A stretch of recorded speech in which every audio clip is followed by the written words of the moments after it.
이 시간 우리에게 주시는 하나님의 말씀은 로마서 6장 1절로 9절까지의 말씀입니다. 주보에 10절까지 되어 있는데 9절까지만 읽도록 하겠습니다. 로마서 6장 1절로 9절까지의 말씀입니다.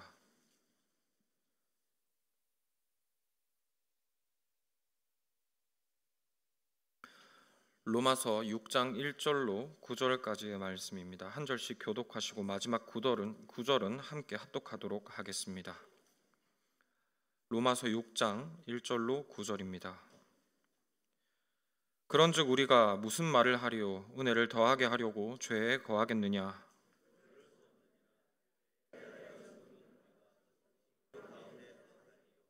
무릇 그리스도 예수와 합하여 세례를 받은 우리는 그의 죽으심과 합하여 세례를 받은 줄을 알지 못하느냐?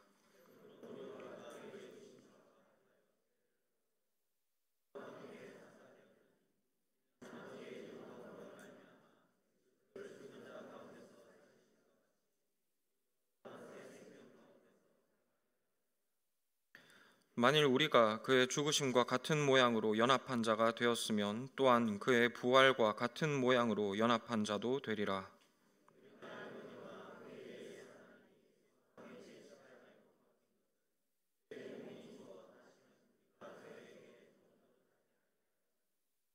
이는 죽은 자가 죄에서 벗어나 의롭다 하심을 얻었음이라.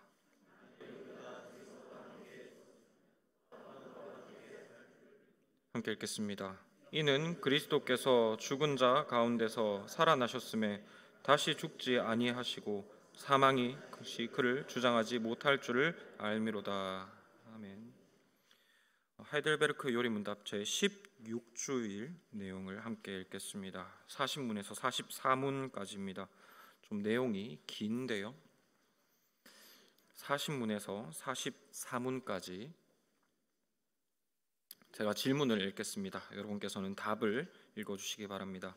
하이델베르크 요리문답 제 40문입니다. 그리스도는 왜 죽으시기까지 낮아져야 했습니까?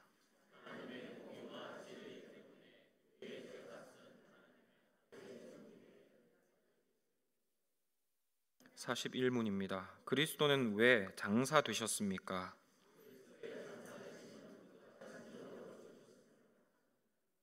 42문입니다. 그리스도께서 우리를 위해서 죽으셨는데 우리는 왜 여전히 죽어야 합니까?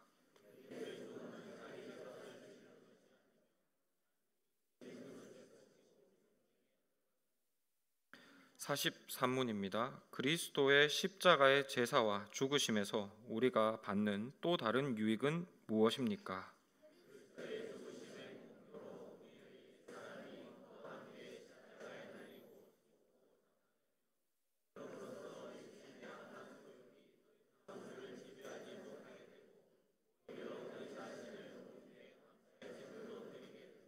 44문입니다. 음부에 내려가셨으며 라는 말이 왜 덧붙여져 있습니까?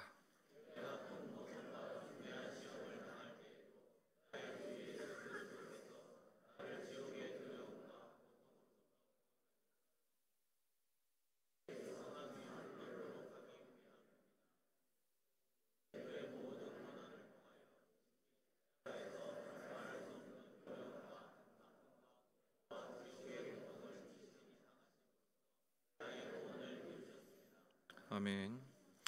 읽은 본문과 하이델베르크 요리 문답을 통해서 거듭남으로 들어가는 문이라는 제목으로 함께 하나님의 말씀을 살펴보겠습니다. 제가 아직 신학을 하기 전에 이 선교단체에서 주관하는 정기 모임에 열심히 참여했던 적이 있습니다. 예배라고도 부르기도 하고 기도회다, 모임이다, 여러 이름으로 불리는 그런 모임이었는데요. 아시겠지만 주로 이런 모임들은 일반적인 주일 공예배와 비교했을 때 전체적으로 걸리는 시간은 비슷비슷합니다. 그런데 순서가 아주 파격적으로 단순하죠. 같이 뜨겁게 찬양하고 기도하고 그 다음 설교자가 나와서 설교하고 그 다음에 찬양하고 기도하면 끝입니다. 이런 모임을 한번 접하고 나니까 처음으로 교회 공예배의 순서가 좀 거추장스럽다는 생각을 해보게 되었습니다. 제가 태어날 때부터 예배는 사도신경으로 시작해서 강복선언으로 마치는 그런 우리에게 아주 익숙한 형태였습니다. 예배 순서가 그런 것은 해가 동쪽에서 떠서 서쪽으로 지는 것처럼 저에게 있어서는 아주 당연한 일이었습니다. 그런데 처음으로 그렇지 않은 모임을 접하게 된 겁니다. 예배 순서가 어쩌면은 좀 자유로울 수도 있고 바뀔 수도 있겠다는 가능성에 대해서 처음으로 생각해 보게 된 것이죠. 그리고 그때는 그냥 교회의 공예배 순서가 좀 허례허식이 많구나, 거추장스럽구나, 뭐 그 정도로 생각하고 넘어갔던 것 같습니다. 그러다가 신학을 하게 되었고 이제 신학교에 가면 예배학이라는 수업을 배우게 됩니다. 이 공예배의 전반적인 어떤 이해를 돕기 위한 수업인데요. 이 수업 과제로 제가 공예배 순서를 직접 처음부터 끝까지 구성해 볼 기회가 생겼습니다. 뭐 물론 그것을 제가 구성한다고 해서 진짜로 교회에서 그렇게 하는 것은 아니지만 한번 교회에서 이렇게 공예배를 기획한다라는 가정하에 그렇게 예배 순서를 기획하도록 교수님께서 과제물을 내주신 것입니다. 시작부터 끝까지 완전히 제 마음대로 자유롭게 예배 순서를 구성할 수 있는 기회가 생긴 것이죠. 예배 시작을 강복선언으로 할 수도 있게 되었고 설교를 예배에서 뺄 수도 있게 된 겁니다. 물론 학점을 생각하면 그렇게 하면 큰일 나겠습니다만 어찌되었든 예배 순서의 모든 요소의 의미와 그것의 순서가 가지는 의미에 대해서 생각해 볼 기회가 생긴 것이죠. 그리고 이런 기회들을 통해서 이 예배를 구성하는 각 순서들 그리고 그 배열들의 의미가 절대로 어쩌다 그렇게 된 것도 아니고 원래부터 그렇게 된 것도 아님을 알게 되었습니다. 물론 그렇다고 해서 이것이 뭐 완벽한 정말 무오한 예배 순서다라고 할 수는 없을 것입니다. 하지만 이것이 수많은 성경적인 고민에 거듭된 반복을 통해서 나오게 된 이 예배를 돕기 위한 우리 신앙의 선배들의 배려라는 사실을 알게 되었습니다. 당연히 원래부터 그래 왔던 것이 아니라 특별한 목적을 위해 아주 정교하고 정성스럽게 짜여진 이런 고뇌의 결과물이 바로 이 예배 순서라는 것을 알게 되었다는 것이죠.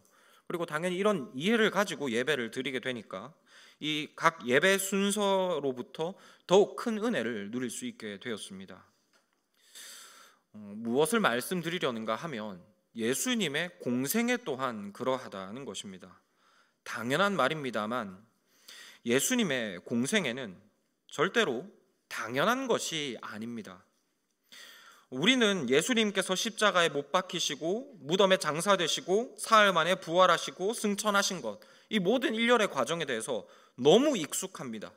그렇다 보니까 이것을 원래 그렇던 것처럼 여기기가 쉬운 듯합니다. 마치 해가 원래 동쪽에서 떠서 서쪽으로 지는 것처럼 이 예수님의 구원 사역의 요소들을 원래 그런 것, 당연한 것 이렇게 받아들이기가 쉽다는 것이죠. 그러나 이 예배 순서가 그러했듯이 이 모든 구원 사역의 설계자이신 하나님의 입장에서 보면 예수님의 그 모든 구원 사역에는 단 한 순간도 단 한 구석도 원래부터 그랬던 것이 없습니다. 하나님께서는 우리의 구원이라는 구체적인 목적을 이루시기 위해 예수님의 모든 공생애와 구원 사역의 모든 부분을 직접 설계하셨고 또 온전하게 성취하셨습니다. 즉 우리가 오늘 살펴볼 예수님의 죽으심 그리고 무덤의 장사되심, 이것은 하나님의 아주 구체적인 목적과 의도를 가지고 기획되었고 또 성취된 하나님의 구원 사역이라는 것이죠. 절대로 원래부터 그런 것이 아니라는 것을 말씀드리려 합니다. 그리고 오늘은 하이델베르크 요리 문답을 통해서 이 하나님께서 예수님을 통해 이루신 구원 사역, 곧 예수님의 죽으심 그리고 장사되심의 그 구체적인 의미를 살펴보고자 합니다.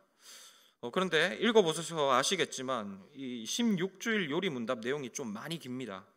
무려 5쌍으로 이루어진 질문과 답변으로 구성이 되어 있습니다. 그래서 이것을 크게 3주제로 나누어서 함께 살펴보려고 합니다. 첫 번째로는 40문, 41문, 43문에 해당되는 내용을 함께 살펴보려고 하는데요. 예수님의 죽으심과 장사되심의 의미, 그리고 그것의 목적이 무엇인가를 함께 살펴보려고 합니다. 이것이 오늘의 설교의 핵심입니다. 그리고 두 번째로는 44문에 해당하는 내용입니다. 사실 이 내용은 좀 우리에게 낯선 내용이기도 합니다. 예수님께서 음부, 그러니까 지옥에 내리심이라는 이 고백의 의미를 함께 살펴보려고 합니다. 그리고 세 번째로는 42문에 해당하는 내용입니다. 예수님께서 우리를 대신해서 죽어주셨음에도 불구하고 왜 우리에게는 여전히 육신의 죽음이 남아있는가, 이것의 의미가 무엇인가에 관하여 함께 살펴보도록 하겠습니다. 먼저 제 40문답의 질문을 살펴보면 왜 예수님께서 꼭 죽으셔야만 했는가를 묻고 있습니다.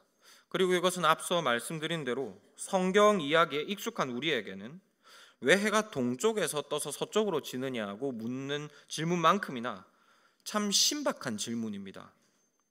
예수님이 우리를 위해서 죽으신 것은 너무 당연한 이야기인데 왜 꼭 그러셔야만 했느냐라고 궁금해하는 것이 오히려 더 이상하다는 것이죠. 그런데 이것에 대해서 우리가 한 번쯤은 그래도 다른 가능성을 생각해 볼 법도 한 듯합니다. 예수님께서 죽으시는 대신에 죽을 만큼 고생하셨으면 어땠을까라는 것이죠. 혹은 죽는 대신에 어마어마한 돈을 지불하셨으면 어땠을까. 아무튼 이 죽음이 아닌 다른 방식으로 죄의 값을 지불하시면 안 되었느냐는 것입니다. 그리고 이에 대한 익숙한 답을 먼저 드리자면 40문의 대답이 우리에게 말해주듯 우리의 죄의 값을 해결하기 위해서는 반드시 죽음이 필요합니다. 성경에 명시하듯이 죄의 값은 사망이죠. 이 말은 쉽게 설명을 드리자면 우리가 미국에 가서 물건을 사려면은 이것을 달러로 계산해야 하죠. 미국 가게에서는 당연히 달러만 받지 않습니까?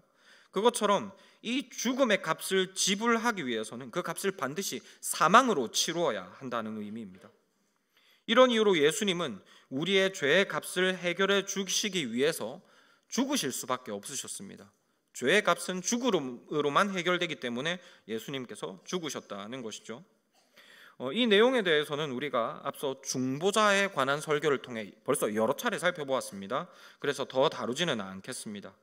그런데 이것이 예수님께서 죽으셔야만 했던 이유의 전부는 아닙니다. 즉 예수님의 죽음이 죄의 값을 지불하는 것, 그 이상의 목적이 있다는 것입니다. 그것에 대해서 이 시간 함께 살펴보려고 하는데요. 그 목적이란 바로 신분 세탁입니다. 이해를 돕기 위해서 한 가지 예를 들어보겠습니다. 범죄 영화나 혹은 범죄 소설에서 이 행복한 결말을 위해서 자주 사용하는 뻔한 이야기의 레파토리가 있습니다. 요즘에는 클리셰라고 하더라고요. 아주 뻔하게 사용되는 그런 문학적 장치가 있다는 것이죠. 바로 위장 죽음입니다.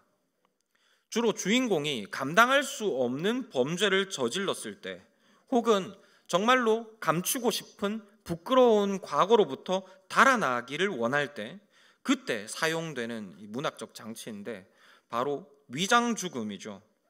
자신이랑 비슷한 시신을 어디에서 구해와가지고 거기에다가 자신의 신분을 증명할 수 있는 소지품들을 주변에 뿌려놓고 그리고는 거기에 불을 지릅니다. 구체적인 정황을 발견하지 못하도록 그곳에서 증거를 인멸시켜버리는 것이죠. 그러면은 경찰들이 와가지고 이 대략적인 정황을 통해서 이 사람이 죽었구나라고 생각하게 됩니다. 그러면 이 주인공은 자신의 거짓 죽음으로써 자신의 과거를 완벽하게 청산해버리는 것입니다. 이 가짜 죽음이라는 문을 통해서 완전 새로운 삶으로 들어가게 되는 것이죠. 그런데 예수님의 죽으심에는 이런 목적이 있다는 겁니다.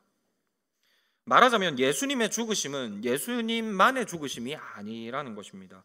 예수님의 죽으심은 곧 우리의 신분 세탁입니다. 이 말인즉 예수님의 죽음이라는 것은 우리의 죽음이고 우리의 옛사람의 죽음이라는 의미입니다. 이것에 대해서 전에 세례를 설명하면서 말씀드린 적이 있는 것으로 기억합니다. 물론 예수님은 우리를 위해서 죽으셨습니다. 하지만 정확히 표현하자면 우리를 대신해서 죽은 것은 아니라고 말씀을 드렸습니다.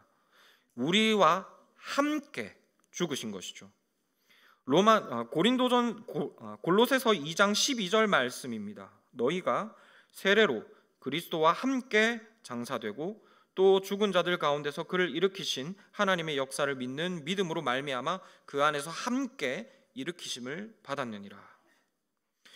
물론 예수님은 우리를 대표하여 죄의 짐을 짊어지셨고 십자가에 죽으셨습니다.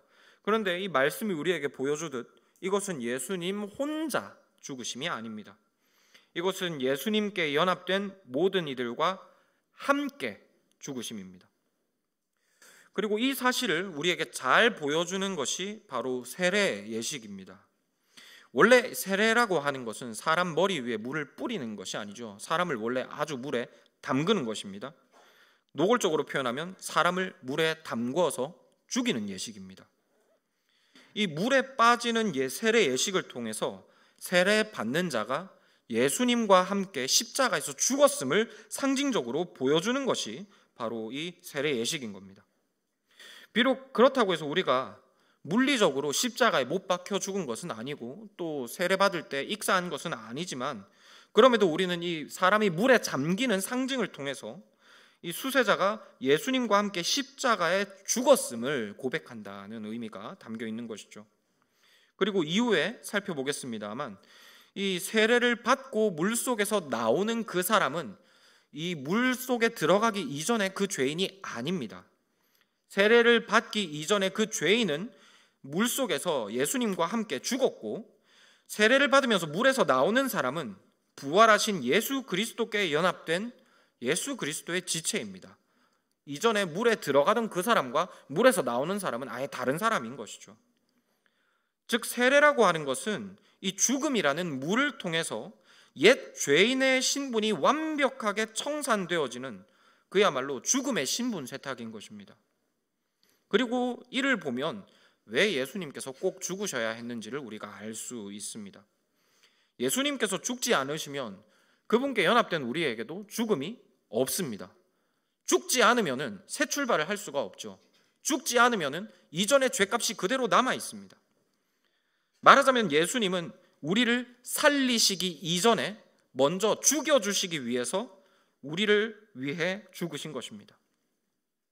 우리의 완벽한 신분 세탁, 우리의 완벽한 새로운 출발을 위해서 예수님께서 십자가에서 우리를 대표하여 우리와 함께 죽어주셨다는 것이죠. 그리고 이런 예수님의 우리를 죽여주시는 은혜로 말미암아 죄의 종이었던 우리의 신분이 완벽하게 말소가 되었습니다. 요한복음 8장 34절 말씀에서 예수님은 죄를 범하는 자마다 죄의 종이다라고 하셨습니다. 말하자면 죄를 짓는 것은 곧 죄에게 자신을 종으로 팔아넘기는 행위라는 것이죠. 그리고 이런 점에서 볼 때 모든 인류의 대표였던 이 아담의 첫 번째 범죄는 모든 인류를 죄의 권세에게 팔아넘기겠다고 노비문서에 도장을 찍은 사건이다라고 할 수가 있겠습니다. 이 인류의 최초의 범죄로 인해서 온 인류가 죄의 노예가 되어버린 것입니다. 그리고 예수님은 이렇게 죄의 노예가 되었던 우리를 이 죄의 노예의 신분으로부터 완벽하게 자유롭게 해주시기 위해서 우리와 함께 십자가에 죽어주신 것이죠. 로마서 6장 6절로 7절의 말씀입니다. 우리가 알거니와 우리 옛사람이 예수와 함께 십자가에 못 박힌 것은 죄의 몸이 멸하여 다시는 우리가 죄의 종노릇하지 아니하려 함이니 이는 죽은 자가 죄에서 벗어나 의롭다 하심을 얻었음이니라. 예수님은 우리의 과거를 청산해 주시되 이 영화에서 나오는 것처럼 그런 가짜 죽음, 위장 죽음을 통해서 우리를 청산해 주신 것이 아닙니다. 예수님은 정말로 죽으셨습니다. 완벽하게 죽으셨습니다. 그리고 그 완벽한 죽음에 우리를 연합시켜 주심으로 우리의 옛 사람을 완벽하게 지워주셨습니다. 이로써 우리를 향한 죄의 권세가 아무런 효력도 발휘하지 못하게 된 것입니다. 어떤 사람이 죄를 저지르고 나면은 그 죄의 값을 감당할 수 없게 될 때 스스로 목숨을 끊는 그런 최후를 선택하게 되죠. 그렇게 되면 법정은 그 어떤 죄의 값을 그에게 물을 수가 없게 됩니다. 이와 마찬가지로 예수님은 우리에게 완벽한 죄로부터의 그 권세를 청산해 주시기 위하여 우리에게 먼저 죽음을 선물해 주셨다는 것입니다. 물론 우리의 원수 사탄은 끊임없이 하나님 앞에서 우리를 참소합니다. 저 죄인을 하나님의 집에서 내어 쫓으라, 저의 죄를 보라라고 하나님께 우리를 참소하는 것이죠. 그러나 예수님의 우리와 함께 죽어주심으로 인해 그 참소가 힘을 잃어버리게 되었습니다. 왜냐하면 그 범죄자는 이미 그리스도와 함께 십자가에서 죽었기 때문입니다. 이처럼 예수님의 죽으심은 예수님만의 것이 아닙니다. 예수님의 죽으심은 우리의 것입니다. 우리의 신분 세탁, 곧 완전한 거듭남으로 들어가는 문이 바로 예수님의 죽으심인 것이죠. 그리고 우리는 이와 같은 관점에서 이 41문의 예수님의 장사되심, 그리고 44문의 음부에 내려가심의 고백을 이해할 필요가 있습니다. 먼저 이 41문의 무덤의 장사되심의 의미를 살펴볼 텐데요, 우리가 사도신경을 통해 고백하듯이 예수님은 십자가에 못 박히셨고 무덤에 장사되셨습니다. 이것이 41문이 보여주듯이 예수님께서 그냥 죽을 뻔하셨다, 혹은 거의 죽으셨다거나 죽은 척 하시다가 일어나셨다, 그런 것이 아님을 명백하게 보여주는 증거입니다. 그리고 이것이 우리에게 고백되어야 할 만큼 중요한 이유는 예수님의 죽음이 앞서 말씀드린 대로 우리의 죽음이고 우리의 새로운 삶을 향한 문이 되기 때문입니다. 즉 예수님께서 장사되셨다, 그만큼 예수님의 죽으심이 확실하다는 것은 그만큼 우리가 이제 죄의 권세와 아무런 상관이 없다는 의미가 됩니다. 예수님께서 장사되심으로써 그 죽으심을 완벽하게 증명하셨기 때문에 우리는 그만큼 이 죄의 권세와 아무런 상관이 없게 된다는 것이죠. 즉 예수님의 장사되심은 더 이상 우리가 지옥의 권세가 상관이 없음을 증명하는 보증서와도 같다고 할 수가 있겠습니다. 우리는 예수님의 장사되심을 고백할 때 이렇게 우리의 지옥 권세와 우리 사이에는 아무런 관련이 없음을 믿고 고백하는 의미가 포함되어 있는 것이죠. 그리고 이것은 44문에 기록된 예수님께서 음부에 내려가셨다는 고백에도 마찬가지로 적용될 수 있습니다. 편의상 이 고백을 지옥에 내려가셨다, 지옥 강하다라고 부르도록 할 텐데요, 사실 이 지옥 강하 고백은 우리에게 아주 낯선 고백입니다. 하지만 천주교를 비롯해서 이 사도신경을 공유하는 대부분의 세계 교회는 이 지옥 강하의 고백을 사도신경에 포함시키고 있습니다. 사실상 우리에게 좀 어색한 고백이지 전 세계 공교회 그리고 사도신경을 인정하는 교회들은 이 지옥 강하를 인정을 한다는 겁니다. 다만 예외가 있으면 감리교회가 그렇습니다. 참고로 말씀을 드리면 초기 한국 교회가 사용하던 사도신경에는 이 지옥 강화가 포함되어 있었습니다. 주님께서 지옥에 내리셨다는 고백이 사도신경에 원래는 들어 있었다는 것이죠. 그런데 한국 교회가 시작할 때부터 여러 교단으로 나뉘는 것을 우리 한국에 복음을 전해주신 선교사님들은 원치를 않았습니다. 그래서 그들은 처음에 이 사도신경을 하나로 통일하기로 합의를 보았고, 그 과정 속에서 우리 장로교 교회 선교사님들께서 감리교 선교사님들께 양보를 했습니다. 이런 이유로 한국 교회의 사도신경은 이 감리교회의 영향을 받아서 지옥에 내리셨다는 고백이 빠지게 되었는데요, 여하튼 말씀드리려 하는 것은 이 지옥 강하가 이상한 고백이라거나 이단들이나 하는 그런 고백은 아니라는 것을 알아주셨으면 좋겠다는 것입니다. 하지만 그렇다고 해서 이 지옥 강하의 고백을 있는 그대로 정말 예수님께서 물리적으로 지옥에 내려가셨다고 받아들여야 하는가 하면 그것은 아닙니다. 천주교나 루터파 교회는 이 고백을 문자 그대로 받아들입니다. 그래서 예수님께서 진짜 지옥에 내려가셔서 무엇을 하셨다, 혹은 사실은 연옥이라는 곳에 있는데 예수님께서 거기 내려가셨다는 의미다, 이런 식으로 이상한 해석을 하고는 합니다. 하지만 우리는 이 지옥 강하의 고백을 이 문자 그대로 받아들이지는 않습니다. 요리문답 44문이 설명하듯 예수님이 지옥에 내리셨다는 이 고백을 그분이 십자가에서 감당하신 고난으로 이해합니다. 예수님께서는 십자가에서 하나님께로부터 완벽한 외면을 당하셨죠. 하나님께서는 예수님을 향하여 모든 진노를 쏟아부으셨고 그분에게서부터 얼굴을 돌이켜 버리셨습니다. 그런데 이 사도신경은 이 예수님의 고난을 가리켜서 예수님의 지옥에 내리심이다라고 표현한다고 우리 장로교회는 이해하는 것이죠. 왜냐하면 이 천국의 가장 중요한 특징이 바로 하나님의 임재이기 때문입니다.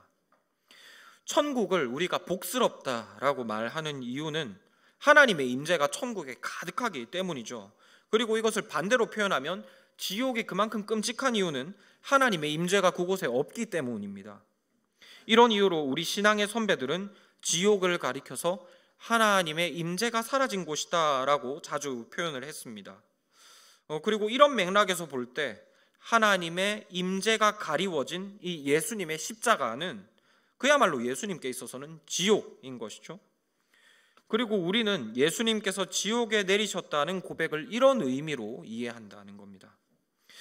그리고 다시 본론으로 돌아가서 이것이 예수님의 개인적인 일이 아니라 우리의 구원에 관한 확실한 증거임을 우리는 기억을 해야 한다는 것이죠. 이사야 53장 5절 말씀처럼 예수님의 찔림은 우리의 허물을 인함이며 예수님의 상함은 우리의 죄악을 인함입니다. 예수님이 하나님께 징계를 받으심으로 말미암아 우리가 하나님과 평화를 누리게 되었죠. 예수님께서 지옥에 내어 쫓김 당하심으로 인하여 우리는 하나님의 집에 받아들여지게 된 것입니다. 우리는 예수님의 내어 쫓김으로 인해 하나님의 자녀로 받아들여지게 된 것이죠.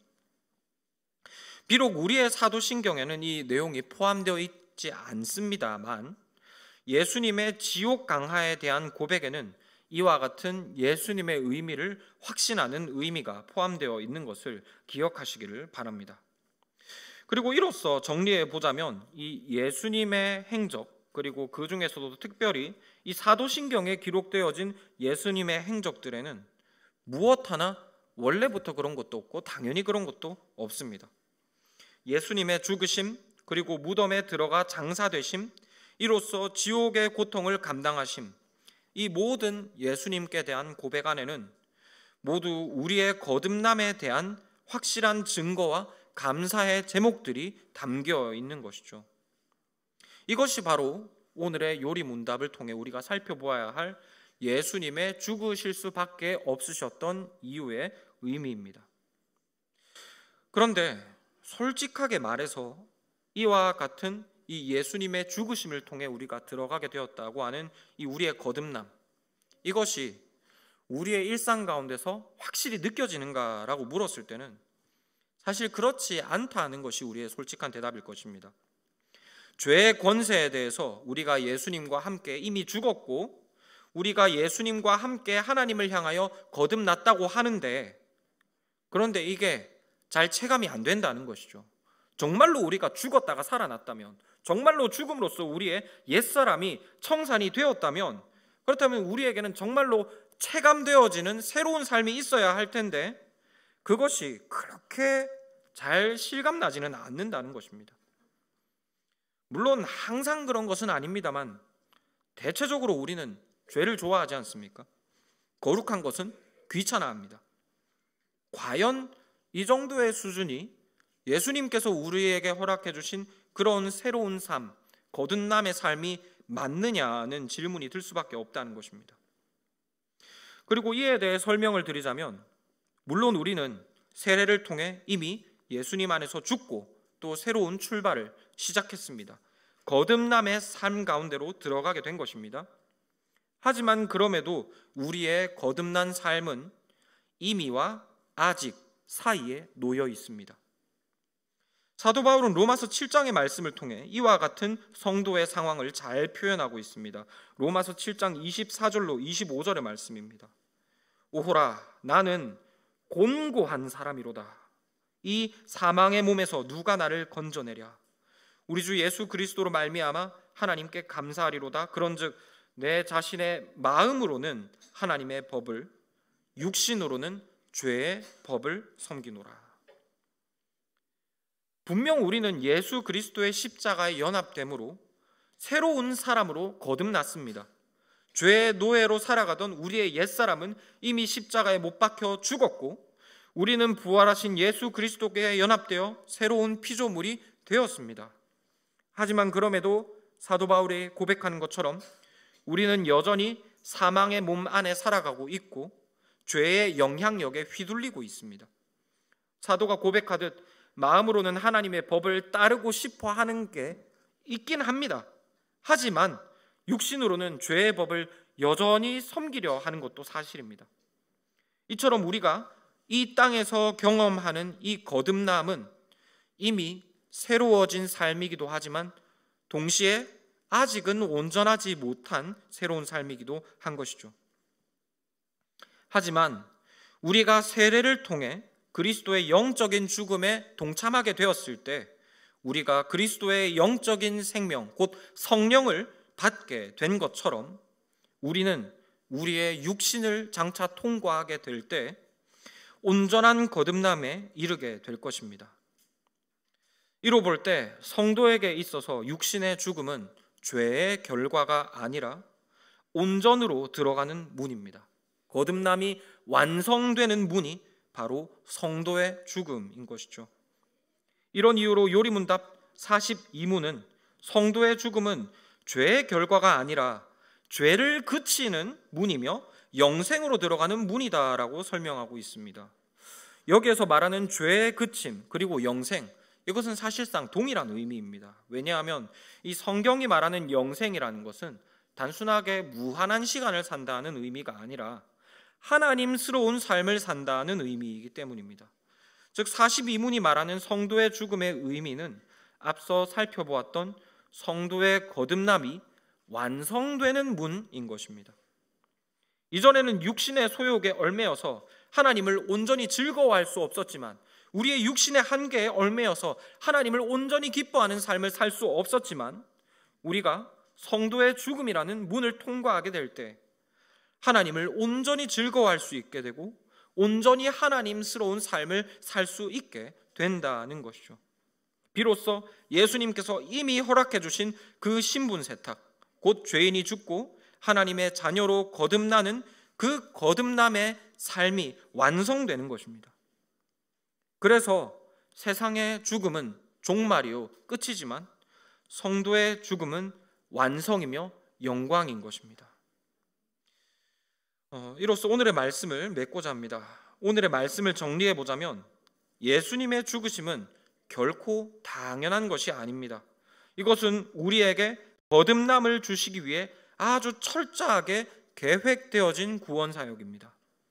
결과적으로 볼 때 예수님은 물론 우리에게 새 생명을 주십니다. 거듭남을 주시는 것이죠. 하지만 이 거듭남을 주시기 위해 먼저 우리에게 주시는 선물이 있는데 그것은 바로 죽음입니다. 예수님은 범죄함으로 말미암아 죄의 종되었던 우리에게 완벽한 자유와 하나님을 향한 완전히 새로운 삶을 선물해 주시고자 먼저 우리에게 십자가의 죽음을 선물해 주셨습니다. 우리에게 이 죽음을 통과함으로써 죄의 노예라는 신분을 완전히 청산시켜 주시고 또 하나님의 자녀로서 온전한 삶을 살아가게 하시려고 먼저 우리에게 십자가의 죽음을 선물해 주신 것입니다. 그리고 그 선물을 만들어 주시기 위하여 예수님이 먼저 십자가에 돌아가신 것이죠. 물론 우리가 이 땅 가운데서 경험하는 이 거듭남은 온전하지는 못합니다. 하지만 장차 우리가 육신의 죽음을 통과하여 그곳에서 누리게 될 거듭남의 은혜는 결코 지금과 같지 않을 것입니다. 예수님은 이 온전한 거듭남을 선물해 주시기 위해 먼저 우리에게 죽음을 선물해 주셨습니다.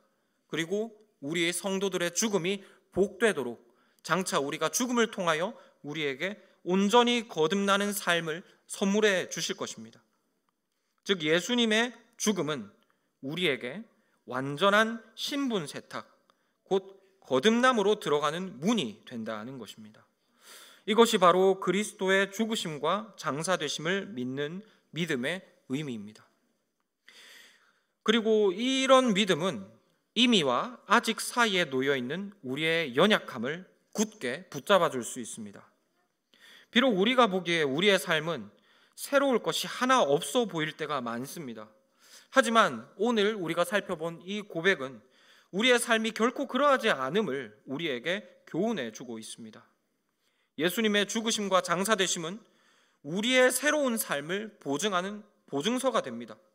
죄를 즐거워하던 옛 죄인이 비록 오늘도 살아 숨쉬는 것 같아 보일지라도 그는 이미 예수님과 함께 십자가에 못 박혀 장사되었습니다. 우리가 이 세상 가운데서는 좀 엎치락 뒤치락하면서 살아간다 하더라도 어차피 우리는 죽음을 지나 온전에 이르게 될 것입니다. 끝내 우리 안에 계시는 그 예수님의 새로운 생명이, 거듭남의 삶이 결국 우리의 전 인격을 완전하게 하실 것이라는 것이죠. 그러므로 성도 여러분, 잠깐의 넘어짐에 속지 마시기를 권합니다. 육신의 소욕이 우리를 지배할 수 있는 것은 잠깐입니다. 그러므로 성도 여러분, 좀 더딘 것 같아 보일지라도 이미 우리는 죄에 대하여 죽은 것처럼 여기시며 장차 완전하게 될 것을 확신하심으로 오늘을 새로운 피조물로서 살아가시기를 권합니다. 우리는 이미 주 안에서 온전케 되었고 또 확실히 주 안에서 온전하게 되어질 것입니다. 우리의 확실한 육신의 죽음이 그것을 우리에게 보증하고 있습니다. 우리가 원치 않는다 할지라도 우리 안에 주의 영을 보내시고 새 일을 허락하신 그분께서 반드시 이 일을 완성시키실 것입니다. 그러므로 이런 믿음을 가지고 오늘의 연약함을 견뎌내시는 모든 성도님들 되시기를 권합니다. 주께서 우리의 삶을 온전하게 하시는 그날까지 우리가 이미 거듭난 자임을 믿음으로써 넘어지더라도 끝까지 이런 거듭난 삶을 살아가는 우리 모든 성막의 교우들이 되기를 소망합니다. 함께 기도하도록 하겠습니다.